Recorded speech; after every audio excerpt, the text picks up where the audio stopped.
concert. I am Cecilia Sharp, also known as C Sharp from 90.9 WRCJ. I'm from Detroit PBS. I am so honored to be your host for this evening. I've been doing this, hosting these Pro Musica concerts online and in person since about 2020 when I was invited to host when we were during some of our darkest times and we wanted to provide music, you know, to bring a little light. And now we're back in person, able to host concerts and bring beautiful music. And so I'm so excited about that. I want to thank all of the board members, musicians, and sponsors who have made our work possible. And a special thank you to Tito's Handmade Baca, Lee and Floyd Barthel, and our friends at the Steinway Piano Gallery. And thank you to our friends, of course, right here in this beautiful, beautiful church, Kirk in the Hills. It's a lovely program planned out for you, but I definitely want to tell you a little bit about the artists. Tonight we have an incredible group of artists who will perform for you a real-life husband-wife opera duo. Now, they bring the drama to the stage, but they keep it peaceful at home, from what they told me for the most part. Okay, for the most part. Caitlin Lynch, soprano, is native to Michigan. She studied at the University of Michigan and has performed at the Detroit Opera. She also has performed at the Met in Francesca da Rimini, a world premiere of Two Boys, The Marriage of Figaro, and The Magic Flute. Caitlin is definitely a champion of composers and new music of today and is hailed for the roles that she has created for this new music. We have to keep the new music going as well. Now, I said husband-wife duo, so we got that first half, Caitlin.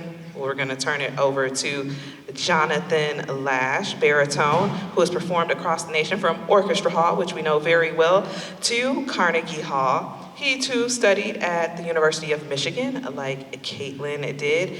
And when Mr. Lasch is not on the stage, you can find him in the classroom, whether it's in Greece at the Athens Academy of Musical Horizons Conservatory, or right here at my alma mater, Wayne State University. He is a voice professor there, and I love the fact that he is passing the torch. Well, he's still got his own torch burning, of course, but he is passing the torch and teaching budding vocalists. Beloved violinist who I'm always laughing with, it's always a great time when her and I get together, is Sonia Lee. She is from New York, and she made her solo debut at the tender age of 10 years old. I can't say that I was just picking up the cello at that time. I couldn't make anybody's solo debut, but she was there, and you're gonna hear that evidence today.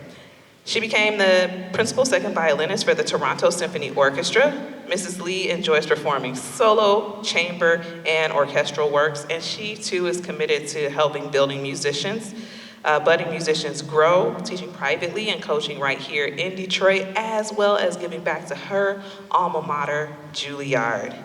And finally, our pianist for today, Dr. Marzin, shares his love for music, not only in the classroom, but on the stage performing with the Detroit Symphony Orchestra and the Ann Arbor Symphony Orchestra.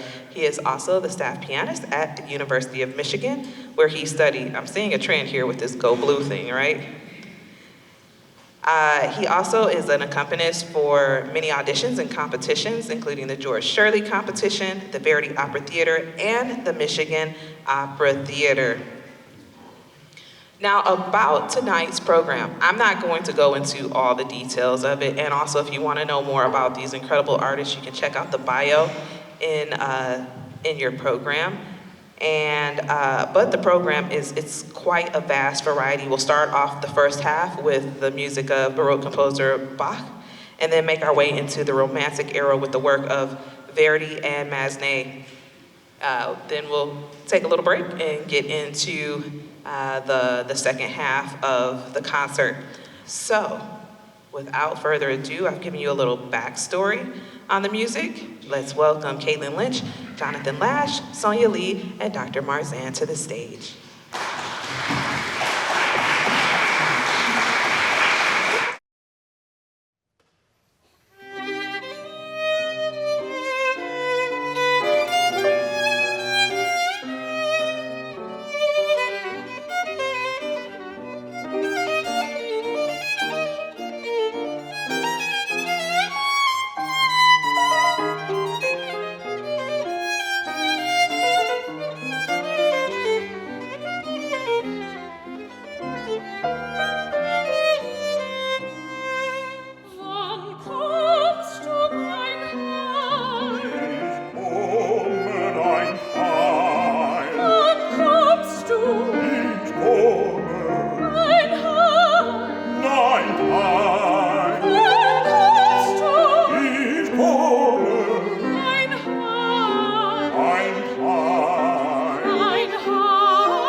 zu mir, du mir erwählte Braut. Ich habe mich mit dir in Ewigkeit betraut. Dich will ich auch mein Herz auf meinen Arm gleich wie ein Siegel setzen und ein betrübtes Auge ergötzen. Vergiss, o Seele, nun die Angst, den Schmerz, den du erdulden müssen. Auf meiner Linken sollst du ruhen, und meine Rechte soll dich küssen.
Good evening, and thank you so much for coming tonight.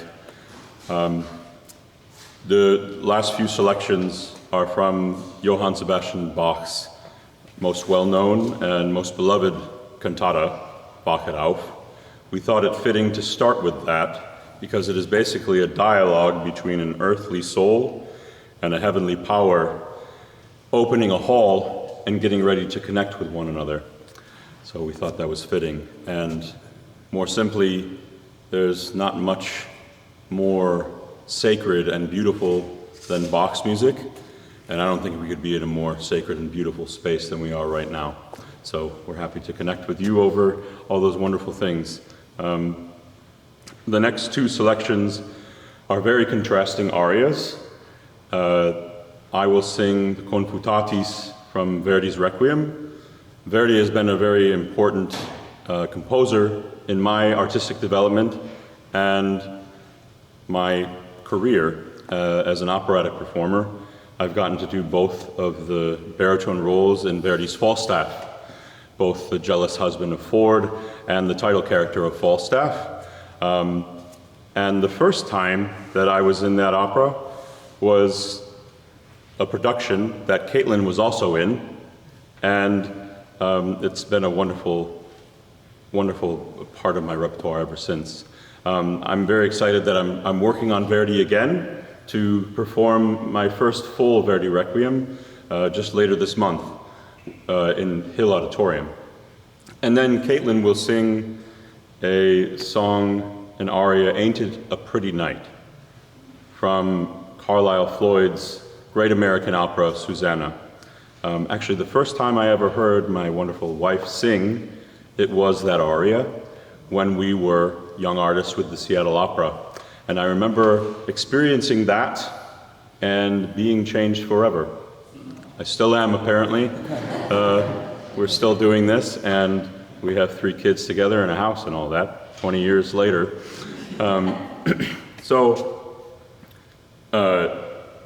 Her lifelong dream of performing that title character and my lifelong wish of experiencing her perform that character came to fruition last month when she sang it and debuted the role at Opera Omaha. And I'm biased, but it was pretty much one of the best performances I've ever seen. So I hope you enjoy it half as much as I have.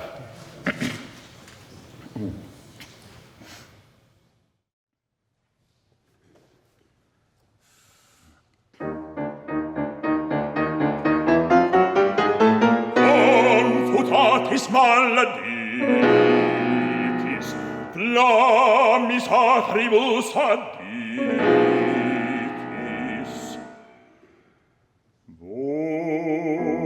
Vocam me cum benedictis.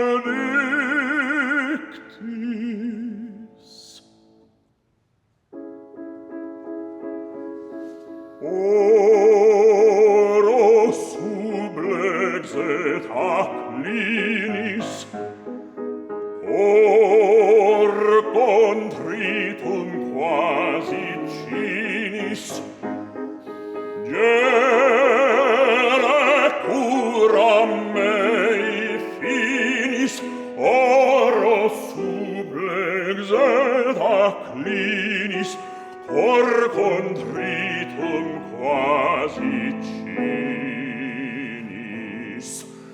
gere curam mei finis.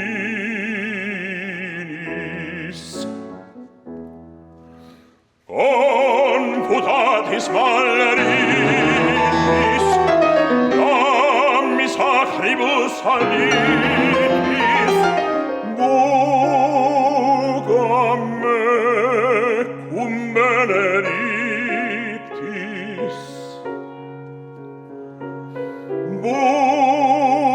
Vocam me cum benedictis. Vocam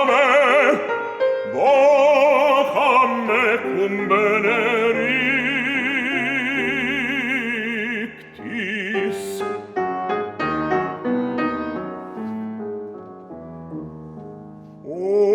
Oro suplexet acclinis, or contritum quasi cinis, gere curam mei finis, oro sublexet acclinis, cor contritum quasi cinis, gere curam mei finis, gere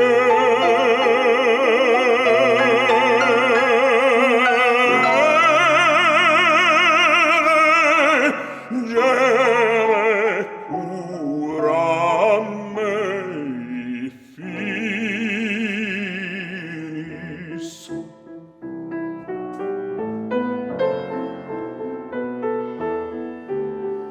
Oro sublexet acclinis,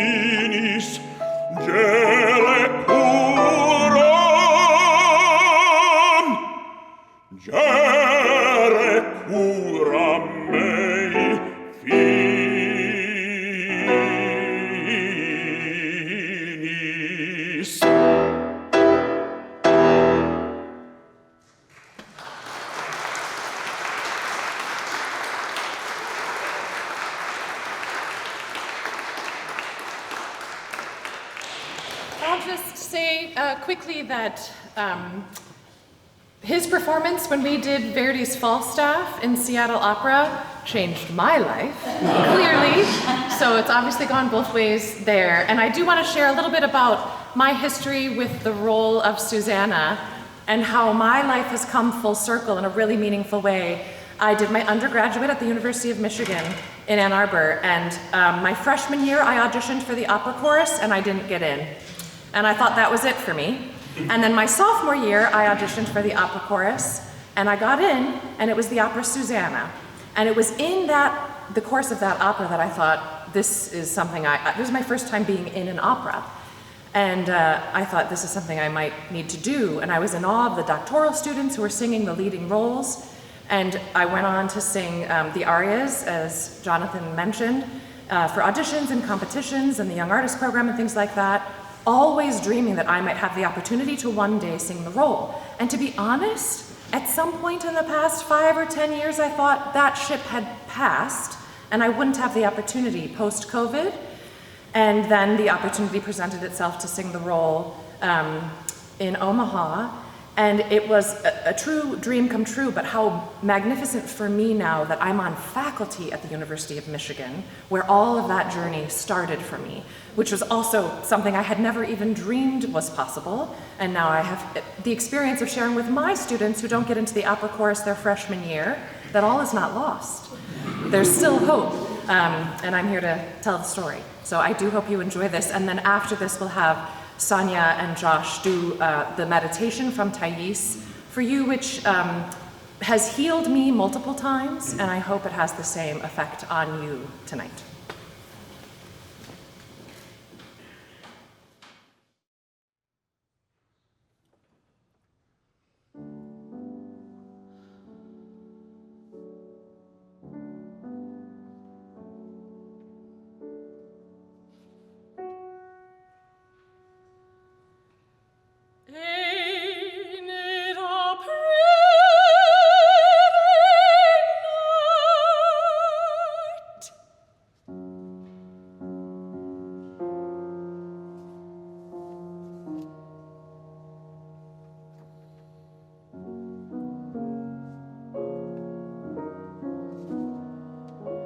The sky so dark and velvet black, and it's so lit up with stars.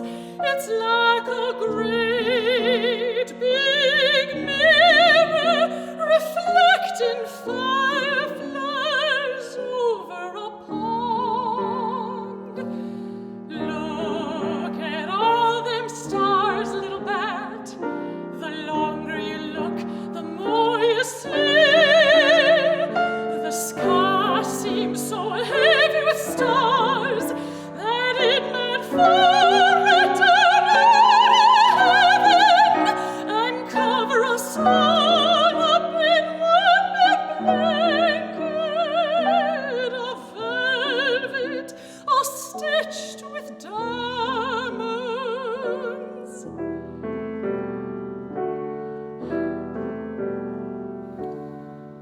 Ain't it a pretty night? Just think those stars can all peep down and see way beyond where we can. They can see way beyond the mountains to Nashville and Asheville and Knoxville. I wonder what it's like up there beyond them mountains, where the folks talk nice and the folks dress nice, like you see in the mail order catalogs. I aim to leave this valley someday and find out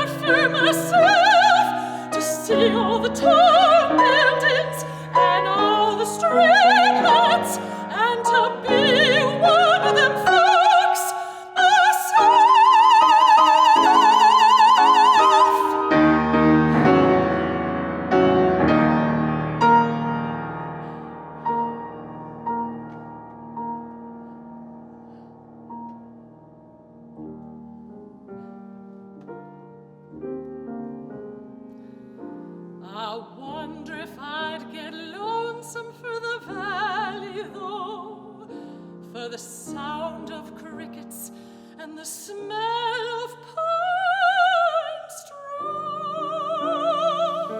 for soft little rabbits and blooming things, and the mountains turning gold in the fall. But I could always come back if I got homesick for the valley. So I'll leave it someday and see for myself. Someday I'll leave and then I'll come back when I've seen what's beyond them mountains.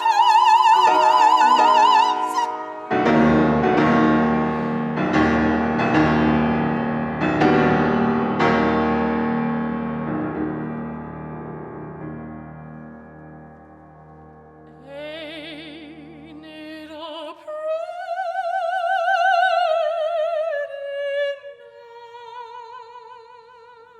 night?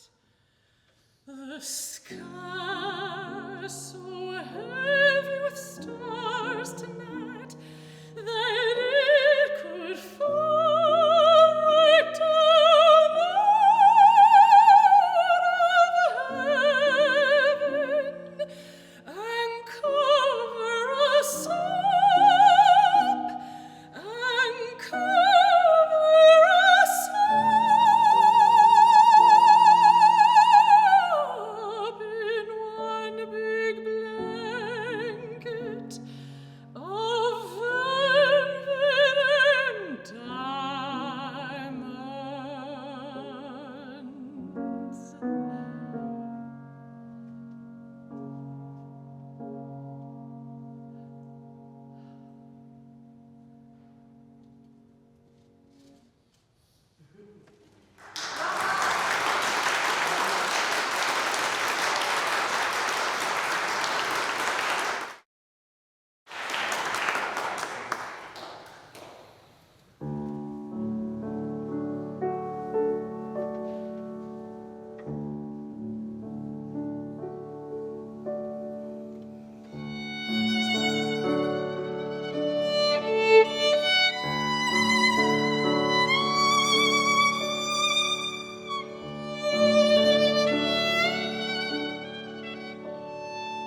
Ladies and gentlemen, I am here with the dynamic duo opera singers, Caitlin Lynch and Jonathan Lasch. Welcome. Thank you so much for taking time to speak with me today.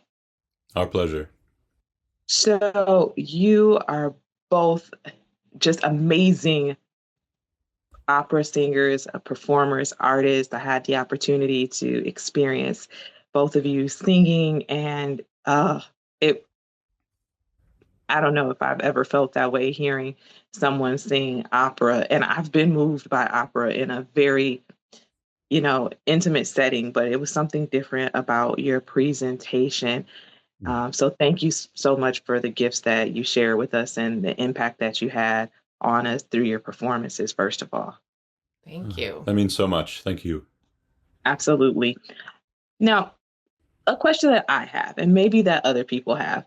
Did you just start singing opera, or were you in choirs? Were you singing a different genre of music? How did you get started? Caitlin.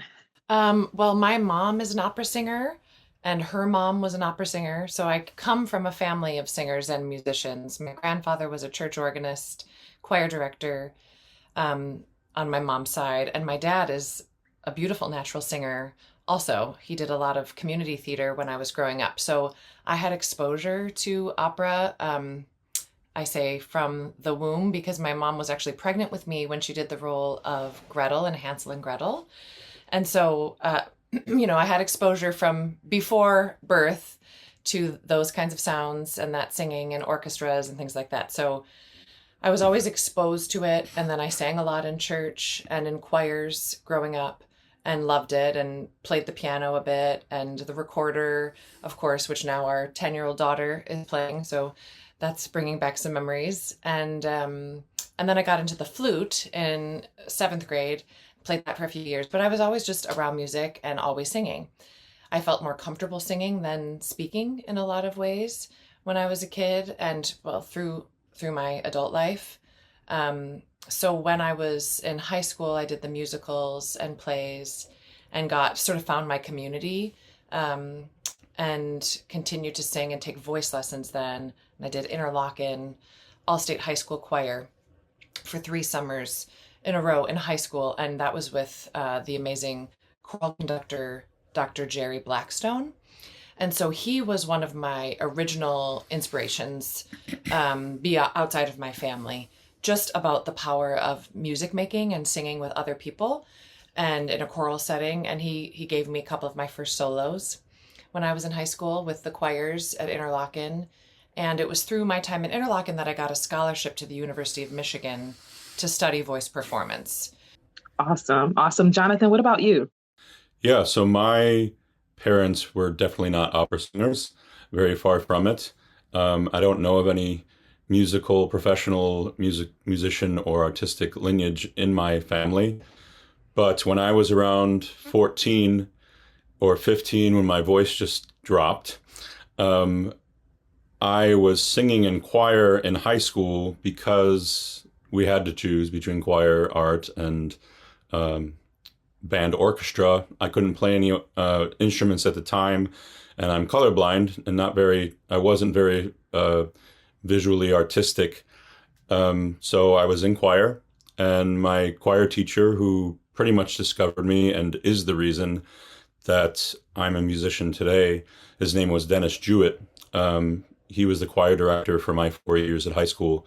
He was doing part checks to make sure that we knew our music for choir. And he heard me sing and he said, "Do you realize that you have a gift?" And I said, "No." And he right away encouraged me to audition for the musical. And I got a lead as a sophomore in high school as Lancelot in Camelot. Right away, he set me up with a voice teacher. And I started doing competitions and winning them. That same year, he invited me to go with the senior chamber singers to sing some solos at the White House. So all these wonderful opportunities came about that I wouldn't have imagined.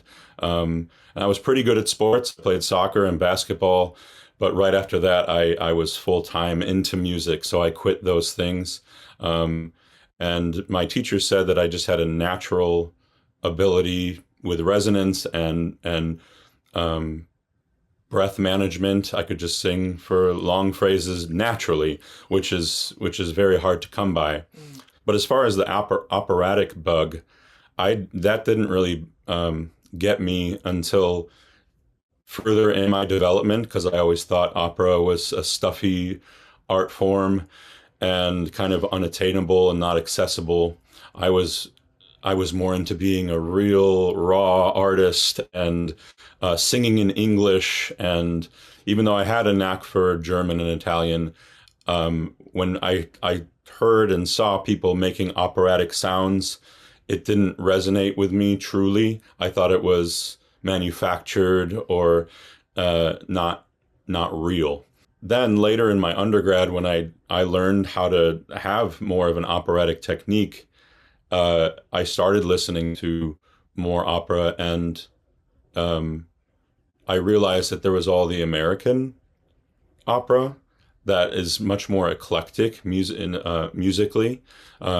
There's some harmonies that clash, and there's dissonances and everything like that. But I think we live in a really exciting time, the last 20, 30 years, where most of the opera that's being created is in America, in English, stories that we can relate to. So I think I saw that and realized that there's more out there than just Pavarotti singing. Ironically, Pavarotti now is my favorite singer to listen to. So I kind of got over my artistic snobbiness when I was younger. Two incredibly different journeys, but in that take you to a similar place professionally now. In a society when things are so instant, or yeah, instant gratification, instant fame for your students, how do you encourage them to develop the perseverance and the stamina for that? Oh gosh, that's such a great question. I mean, I have one book that I suggest on my syllabus, which is probably pretty unusual because most would be about singing, I would imagine. But the book that I suggest is called The Artist's Way by Julia Cameron.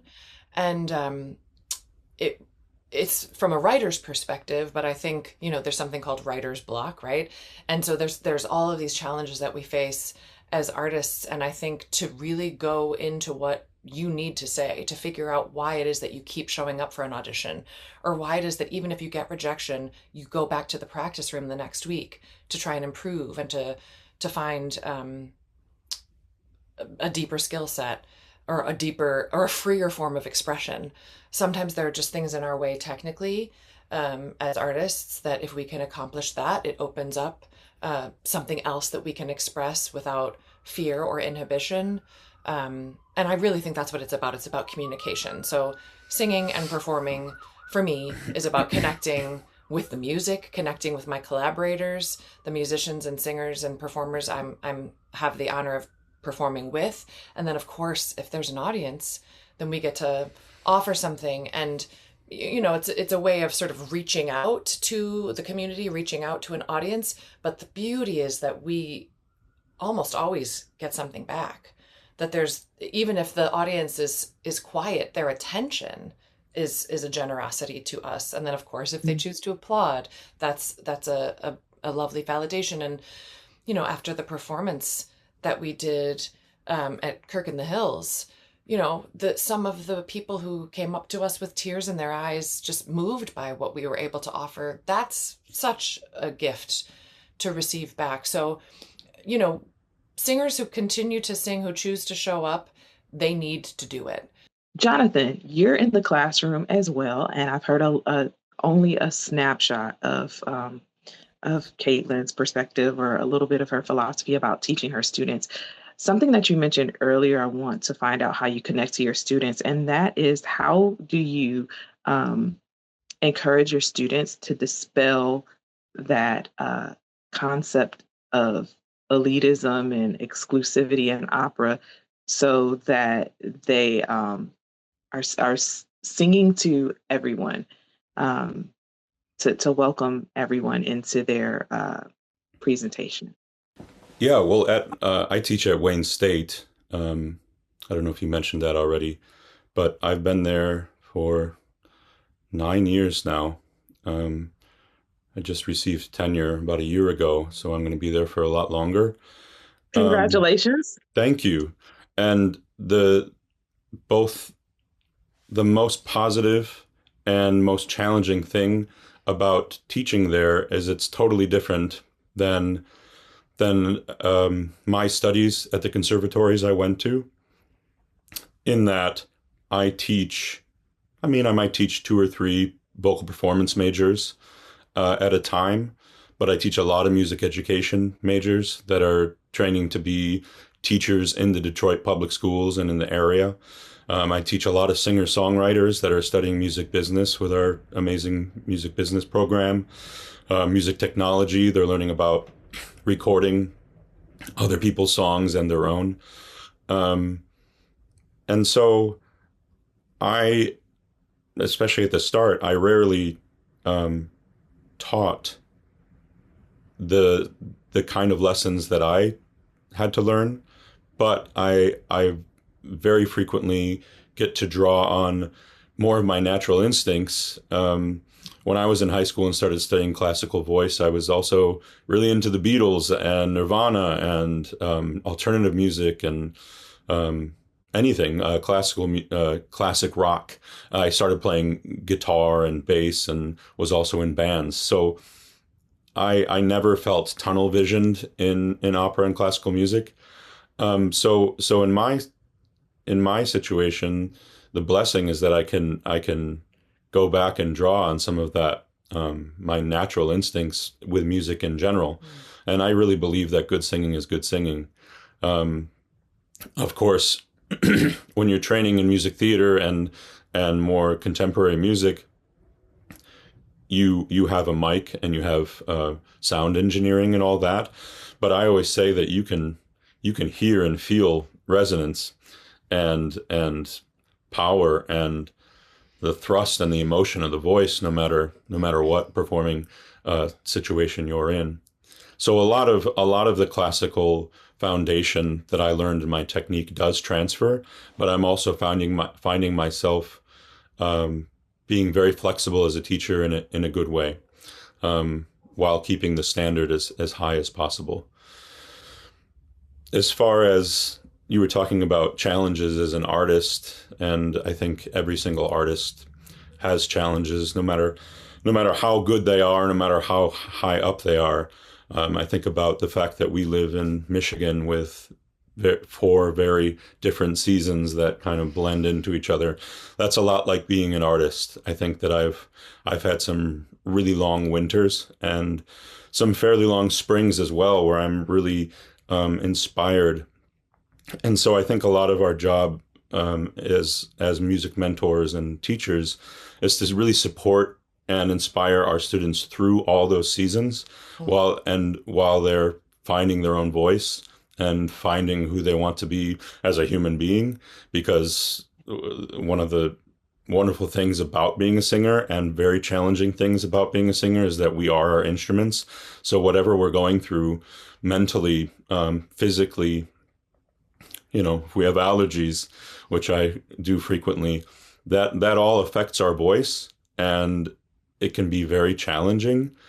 But the perseverance to get through that and to still do, rich, individualistic performances teaches you so much as a person. Sign me up for both of your classes. I'd like to let you know before I step in your class that I can't sing. So just be forewarned, I did take that vocal class that you spoke of at Wayne State University. It was really cool. I still can't sing. But yeah, I'm signing myself up for both of your classes. Bring your earplugs. So I want to ask you a little bit about the program that we heard or people are going to hear in this online presentation.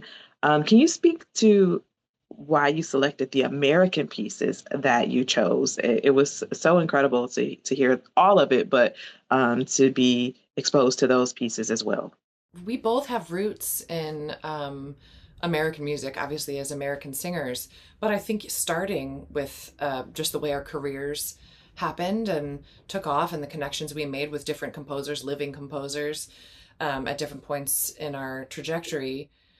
You connected with John Musto, right? Early on. And so that, but I ended up singing the Musto song on our program. So we both have connected with living composers and continue to do so. And it's one of my greatest passions, and to celebrate American music. I think, just gives me chills thinking about it, honestly. And the music my students bring into our lessons by composers I've never heard about, there's so much music. The music library at the University of Michigan, I mean, it's just a playground, endless, how much we've never heard of, we've never sung. So to continue to give light and shine the beauty of American music, and whenever we have an opportunity to program, we're gonna do that. We've always done that, and I think we're always going to do that. And again, like Jonathan said earlier, there's still more coming. These composers are writing constantly. So, and some of the composers that we shared who are no longer living, but the richness of those compositions, I'm hoping that the online audiences will resonate with. For us, a lot of it is the poetry. So, we did a Langston Hughes set, and I think there's just so much richness in his poetry and relevance to our world and our society right now. So that's, I've done a lot of world premieres. He's done some world premieres. We've done a lot of collaborating with living composers, librettists, poets, and it's just fuels. It just feeds and is so fulfilling for us. So I think when the singer is fulfilled and the performers are engaged with the material, the hope is that the audiences feel that too. Oh, absolutely. Like I said at the onset of the conversation, you mentioned resonance. You definitely felt the resonance, the hope, and you definitely had chills hearing both of you perform. Thank you so much for keeping the music, the American music of the past alive, and for breathing and singing life into the music that is being composed today.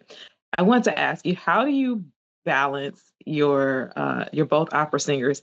How do you find that balance at home that to do something else when you're not working or actually enjoying what you love to do?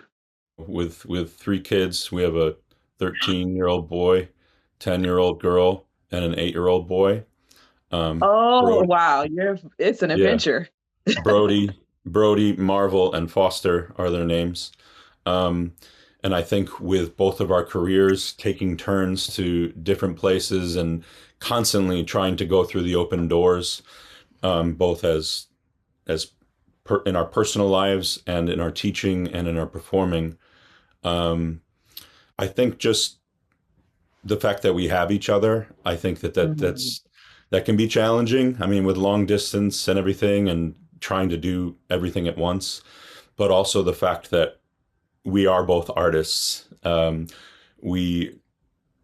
speaking for Caitlin, but we have each other as best friends and spouses, that it's not always easy, but it's always wonderfully fulfilling.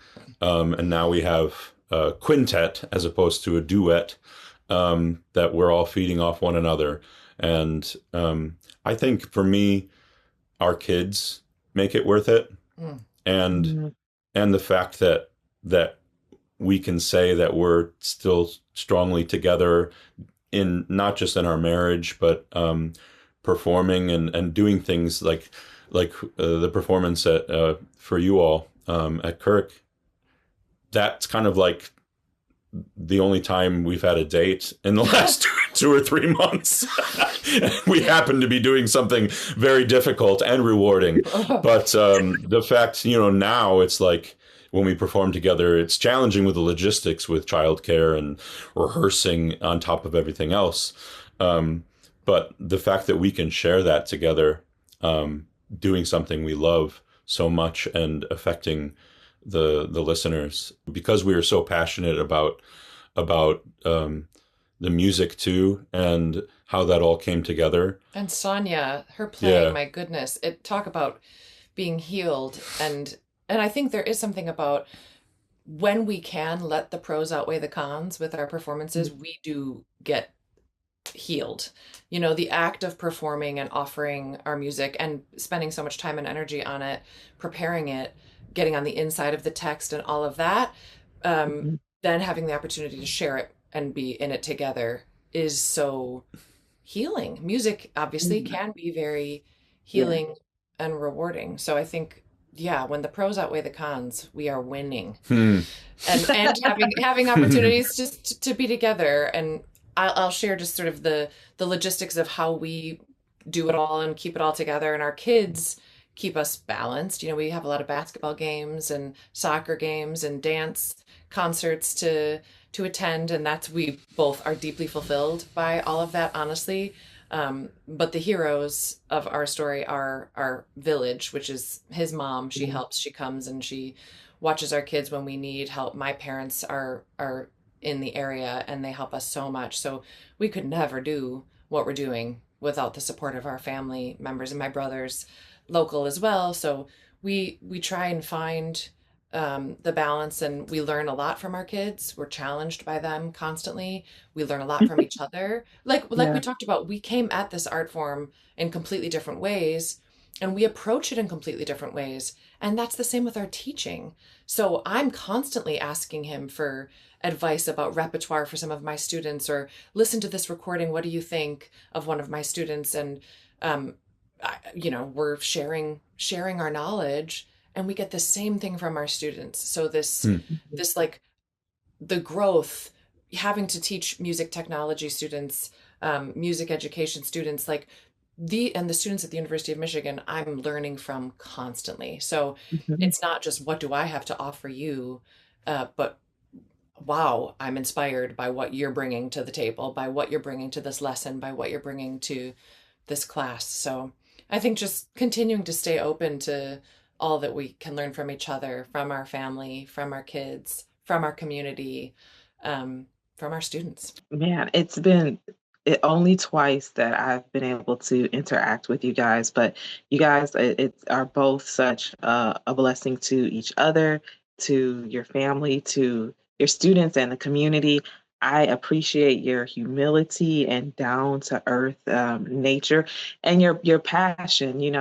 Willing to learn and share, not just give and like I'm your authority, but to have an exchange with those that are around you, and that just speaks volumes and speaks to your hearts and the people that you are. So thank you for who you are and what you share, but also what you're willing to learn as well. It's just been amazing to experience your performance and to be able to converse with you, to learn more about what I felt during that performance. So, and hopefully I get to see you guys again. I'm closer to Wayne State, so don't be surprised if I'm in a vocal class. Don't be like, no. Well, But Cecilia, we appreciate you so much, and you make me very proud as a Wayne State professor that you went through the program that I teach at, and you're doing what you do, because it's fantastic. And I think the same about you, the little that I know. Yeah. Thank you for being you. Thank you. You as well. Thank you. Tito was already doing it on his own before we put a name on Love Tito's. He used to give it away as gifts and to events, which of course included charitable events.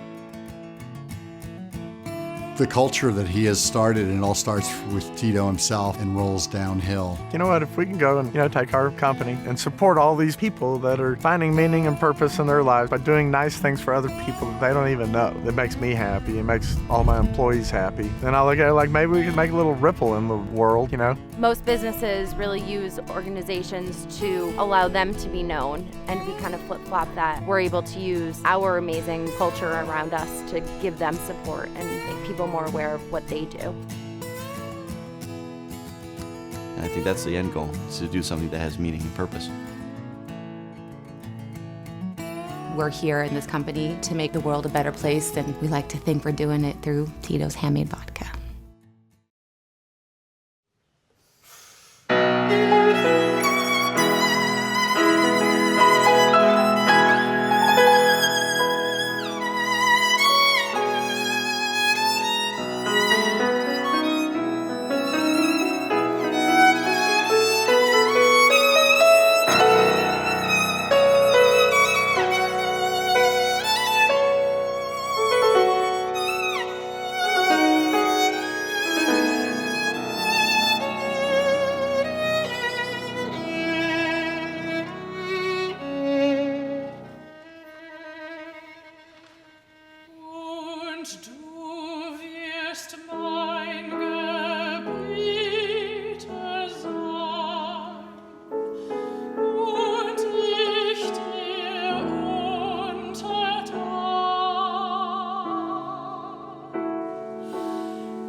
weißt es, teurer Seele, dass ich fern von dir mich quäle, Liebe macht die Herzen krank.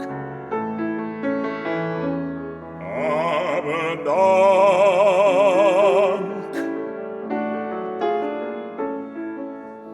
als hielt ich der Freiheit Zeche hoch den amethysten Becher, und du segnetest den Trank.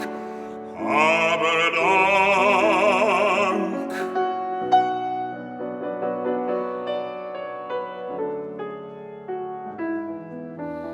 und beschloss darin die Bösen, bis ich, dass ich nie gewesen, heilig, heilig ans Herz dir sang.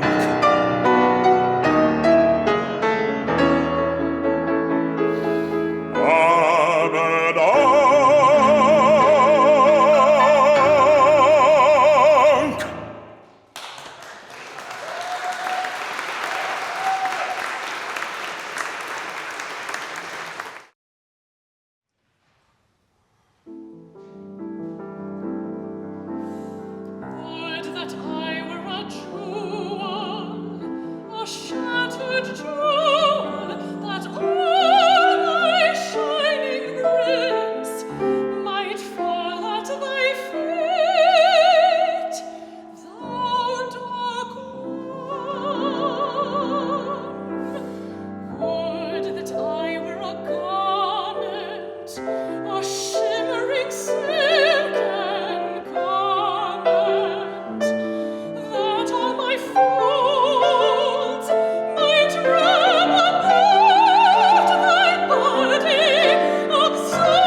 Because my mouth is wide with laughter,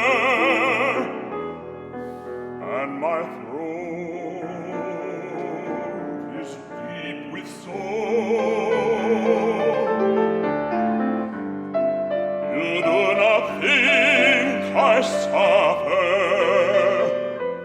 after I have held my pain so long.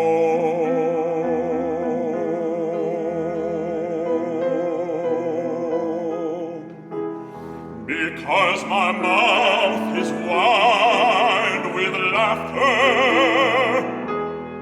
you do not heed my inner cry. Because my feet are gay with dancing, you do not know I die. You do not know I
child, sing it softly, for the song is wild. Sing it softly whenever you can, lest the song gets out of hand.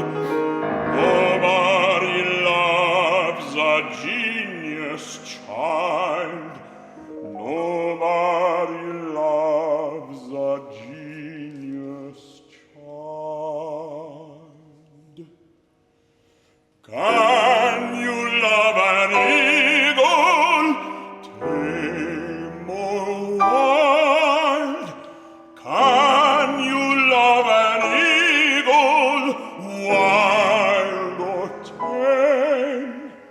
Can you love a monster of frightening name? Nobody loves a genius child. Nobody loves a genius child. Kill him, and let his song run wild.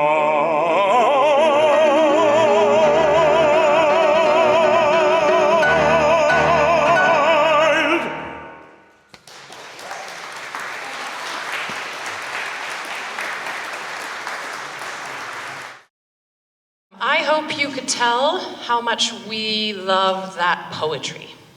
So that last set of 4 songs, 4 different composers setting Langston Hughes, a treasure. And all 4 composers are treasures in their own rights. The only living composer on that list is John Musto, but it occurs to me that Florence Price, Margaret Bonds, Burley, they're all living through their music in this room right now. Isn't that cool? And so poetry, art, music, it stands the test of time, and that gives me hope. And it feels like such an honor and a blessing to be able to continue to bring life and breathe new life and give voice and sound to this repertoire. I love American music, and I hope you'll save your programs and take them home so you can maybe look up these poems and reflect on the poetry. So relevant today on so many levels. So I hope that you'll do that. I can't get enough of it, honestly. The next 2 spirituals are sacred spirituals set by local Detroit treasures. I'm going to be singing City Called Heaven, which is arranged by Nora Duncan, the 4th, who has beautiful ties to our family. He was one of my grandfather's organ students. And then when Jonathan started teaching at Wayne State University, Dr. Duncan was the chair of the music department at that time. And now so many full circles happening there. Dr. Lasch encountered Dr. Brandon Waddles at Wayne State for the first time, so he'll be singing one of Brandon Waddles' arrangements of a sacred spiritual. I just also want to shout out that one of my best friends from childhood is here tonight, and we went to the University of Michigan together, we went to high school together, and just to give you another crazy full circle situation, her oldest son is now studying with Jonathan Lasch at Wayne State University. Isn't that just amazing? And he's here too. So please enjoy these 2 sacred spirituals, City Called Heaven.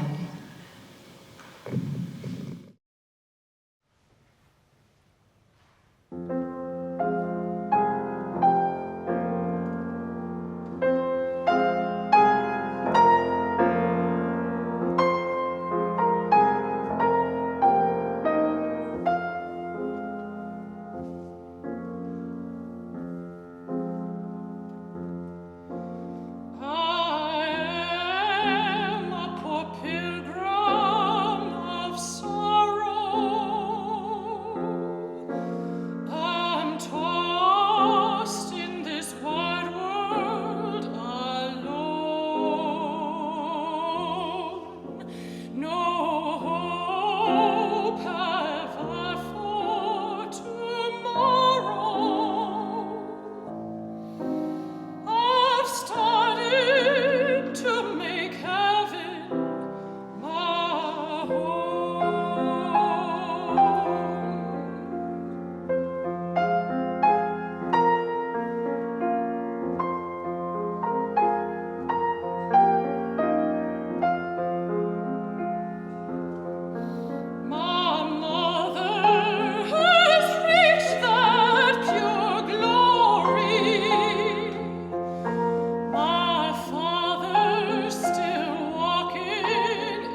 Plenty good room, plenty good room, good room in my Father's kingdom. Plenty good room, plenty good room.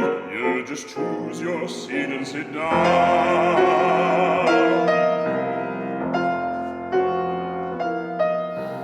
Plenty good room, plenty good room, good room in my Father's kingdom. Plenty good room, plenty good room. You just choose your seat and sit down.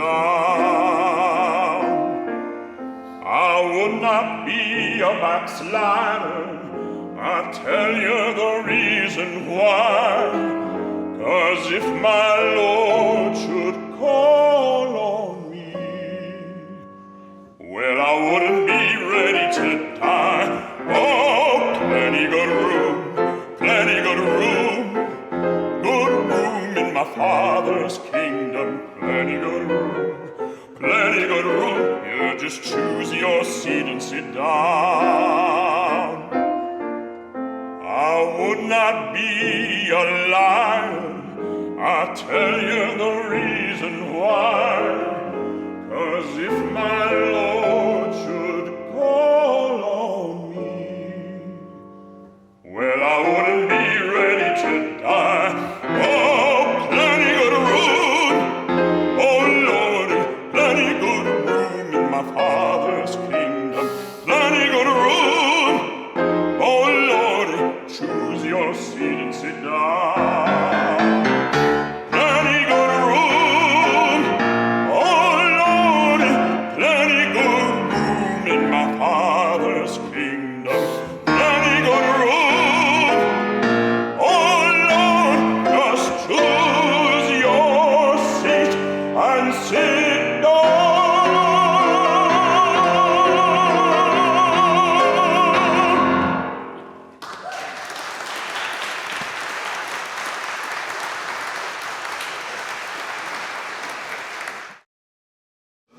Okay, we're getting to the last set of our program, and I want to acknowledge a really special friend of ours who's here tonight.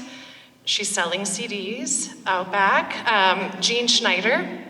And Jean and I recorded this album that she has back there, Sweet Dreams. It was a COVID project, and it really kept us both afloat, I think, during that time. We ended up recording 7 different languages on the album, which is really challenging and fulfilling. And this next song that I'm going to sing is on Sweet Dreams, our CD that we have together. And I want to acknowledge that Jean has been a part of my musical life since I was in high school. She's an amazing collaborator, pianist, coach. And she recently lost her husband, Dave, who was a dear friend of ours. And we recorded the album Sweet Dreams in Jean's home, and Dave was there for every single recording session, so it really honestly felt like it was ours. Not just mine and Jean's, but also Dave's. And I want to dedicate Over the Rainbow to Dave.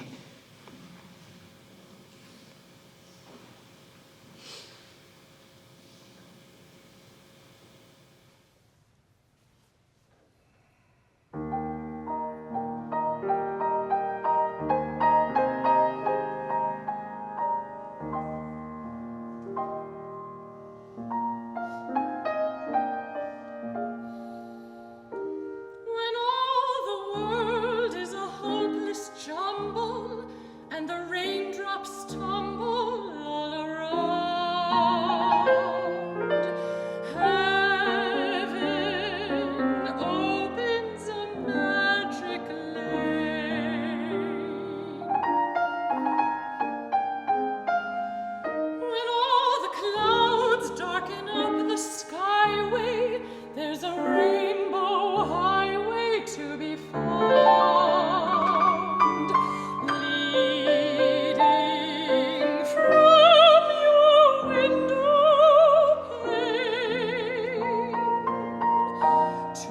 place behind the sign, just a step beyond the rain.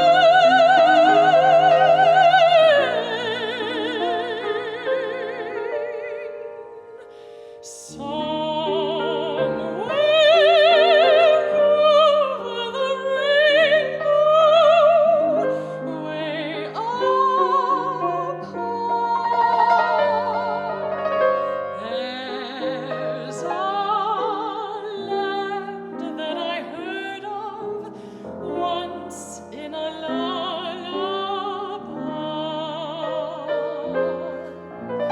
Somewhere over the rainbow, skies are blue, and the dreams that you dare to dream really do come true. One day I'll wish upon a star and wake up where the clouds are far behind me, where troubles melt like lemon drops away beyond the chimney tops. That's where you'll find me. Somewhere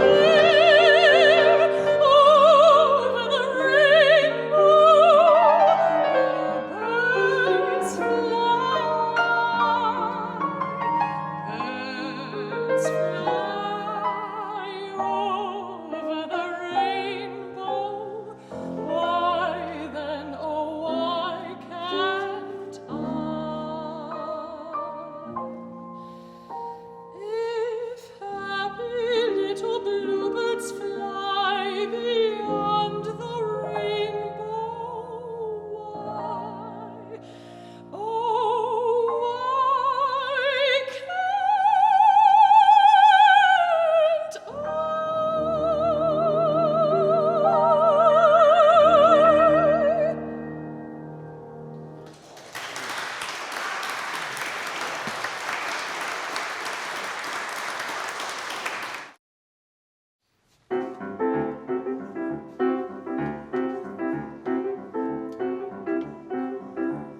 Could be,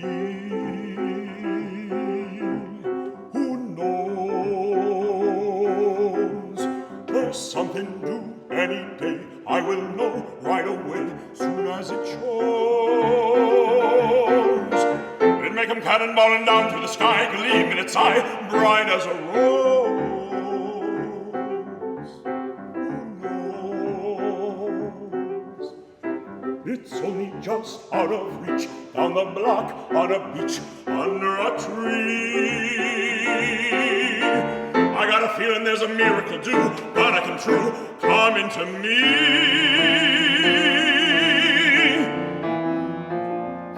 Could it be? Yes, it could. Something's coming, something good. If I can wait, something's coming, I don't know what it is, but it is gonna be great. With a click, with a shock, phone jingle, door knock, open the latch. Something's coming, don't know when, but it soon. Catch the moon, what had it catch? Around the corner, or whistling down the river. Come on, deliver to me.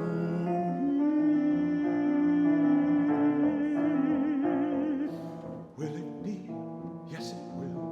Maybe just by holding still, it'll be there. Come on, something, come on in. Don't be shy, meet a guy, pull up a chair. The air is humming, and something great is coming. Who knows? It's only just out of reach, down the block on a beach. Maybe tonight, maybe tonight, maybe tonight.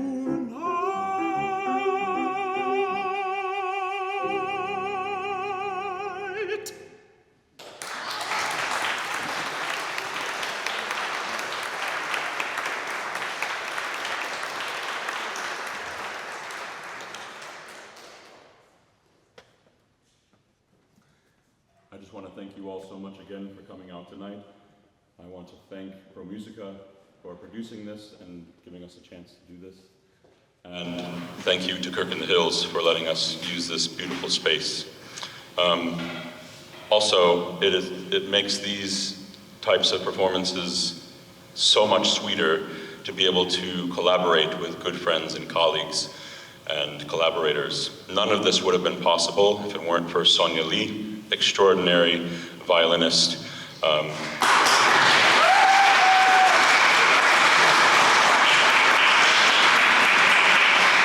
And our musical rock, our glue, our leader, the wonderful pianist, Dr. Joshua Marzan.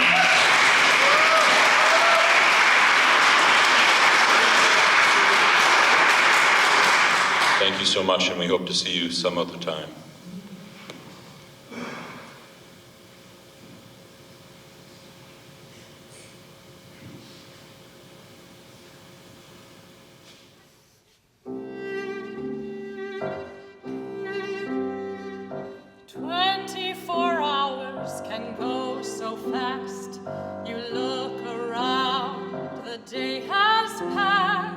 When you're in love, time is precious stuff. Even a lifetime isn't enough. Where has the time all gone to? Haven't done half the things we want to. Oh well, we'll catch up some other time. This day was just a token. Too many words are still unspoken. Oh well, we'll catch up some other time. Just when the fun is starting, comes the time for parting. But let's be glad for what we've had and what's to come. There's so much more embracing still to be done, but time is racing. Oh well, we'll catch up some other time.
Welt erbraut. Ich habe mich mit dir in Ewigkeit betraut. Dich will ich auch mein Herz auf meinen Arm gleich wie ein Siegel setzen und ein betrübtes Auge ergötzen. Vergiss, o Seele, nun die Angst, den Schmerz, den du erdulden müssen. Auf meiner Linken sollst du ruhen, und meine Rechte soll dich